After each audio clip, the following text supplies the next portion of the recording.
እኔ በጣም ያሳዝኑኝ ነብዩ ሰለላሁ ዐለይሂ ወሰለም የማትቀበሉኝ ከሆነ ይህንን ወሬ እንደብቁልኝ አሏቸው። በቃ አትንገሩብኝ፣ ለቁረይሾች አታደርሱ። ከዛ አልፈው ከማድረስ አልፈው ይህ ማድረስማ ተው እንደው ሚስጥር አድርጎ መጠበቅ ምናምን ተው።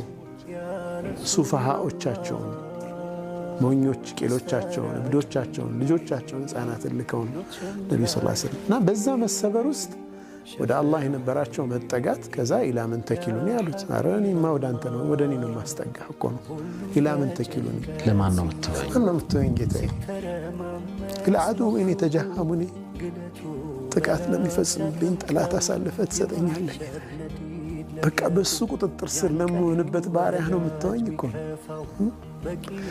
ከዛ ምን አሉት አላህን ኢለም የኩን ቢከ ገضቡን ዐለየ ፈላ ኡባሊ ከእኔማ ጠልተኸኝ ካልሆነ ግድ የለኝም ምንም ቢደርስ ጠልተኸኝ ብቻ እንዳይሆን ይህ ሁሉ ስቃይ ይህ ሁሉ መከራ ማየው በቃ ስለ ጠላኸኝ ካልሆነ ችግር የለብኝም እቋቋመዋለሁ እኮ ነው አይደል?